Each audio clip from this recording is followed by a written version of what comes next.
ସାଙ୍ଗମାନେ ଦେଖୁଥିବେ ମୋ ମା ମୋ ପ୍ରତି କେମିତିକା ଅନ୍ୟାୟ କରୁଛନ୍ତି। ତ ଏକଲା ଏକଲା ଖାଇ ଦେଉଛନ୍ତି, ଗେଲି ଝିଅକୁ ପୁରା ଭୁଲି ଯାଉଛନ୍ତି। ଏଇଟା ଗେଲି ଝିଅ ପ୍ରତି ସାଙ୍ଗମାନେ ଅନ୍ୟାୟ ନା କହିବେ ଆପଣ?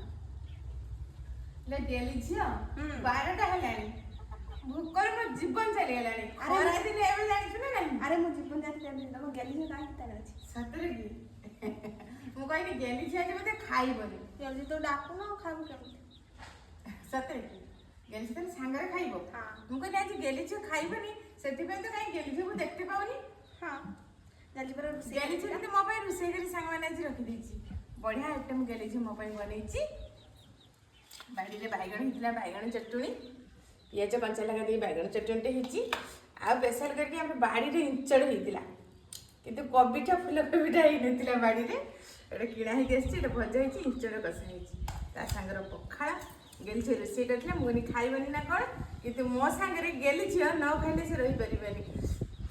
ତ ଗେଲି ଝିଅ ପରି କେଉଁ ଭଉଣୀମାନଙ୍କ ସହିତ ମୋର ଝିଅମାନେ ଖାଇବା ପାଇଁ ଭଲ ପାଆନ୍ତି ମାଆଙ୍କ ସହିତ, ଗେଲି ଝିଅ ପରି ଯେମିତି ହେଉଛି ମାଆଙ୍କ ସହିତ ଖାଇବ ବୋଲିକି ମୋର କହିବେ କମେଣ୍ଟର।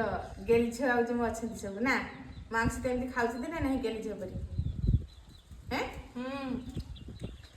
ଆଉ ସେଟା ବହୁତ ଥରେ ବାପାଙ୍କ ସହିତ ଖାଇବ, ଥରେ ମାଆଙ୍କ ସହିତ ଖାଇବ।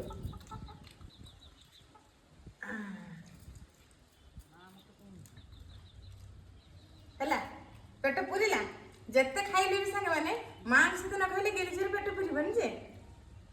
ଏତେ ପେଟ ପୁରିଗଲା। କେମିତି ଟେଷ୍ଟ ହେଇଛି? ସୁପର ସୁପର ହେଇଛି। ପଖାଳ ଭାତରେ ସାଙ୍ଗମାନଙ୍କୁ ଡାକିବୁନି ଆଜି ଖରା ଦିନରେ? ସାଙ୍ଗମାନେ ସମସ୍ତେ ଆସନ୍ତୁ, ଖରା ଦିନରେ ପଖାଳ ଥାଳିରେ ପୁରା ଉଡ଼ିବା। ଥଣ୍ଡା ଆଜି ସୋମବାର ନିରାମିଷ ପୁରା ନା? ହଁ ସବୁ ଆଣ୍ଟି ମାନଙ୍କୁ ଡାକି ଦଉନି, ନିଜରିଣୀ ଆଣ୍ଟି, ମମତା ଆଣ୍ଟି, ସୁନିଲ ଆଣ୍ଟି, ମମତା ଆଣ୍ଟି, ସୁନିଲ ଆଣ୍ଟି, ଆଉ ସମସ୍ତେ ଆଣ୍ଟି ଆସନ୍ତୁ ସାଙ୍ଗ ହେଇକି ଉଡ଼ିବା। ନଳିନୀ ଆଣ୍ଟି ସମସ୍ତେ ଆସନ୍ତୁ। ଭୁଲିଗଲେଣି ଆମେ। ତ ଆଜି ଆସିଛି ସାଙ୍ଗମାନେ ଆମର ଲଙ୍ଗ୍ ଭିଡ଼ିଓ, ଆଉ ସବୁ କିଛି ଦେଖିପାରିବେ। ଆପଣମାନଙ୍କର କମେଣ୍ଟ ବି ଥିଲା ଗେଲି ଝିଅର କେଉଁଠି ବାହାଘର ହେଲା, କଥା ସାର୍ ଛିଡ଼ିଲା, ସବୁ କଥା ମୁଁ କହିବି ଆଜି ଲଙ୍ଗ୍ ଭିଡ଼ିଓରେ। ବହୁତ ଜଲ୍ଦି ଆସିছে ଆମେ ଲଙ୍ଗ୍ ଭିଡ଼ିଓରେ ନା ଦେଖିବା ପାଇଁ ପାଇବେ।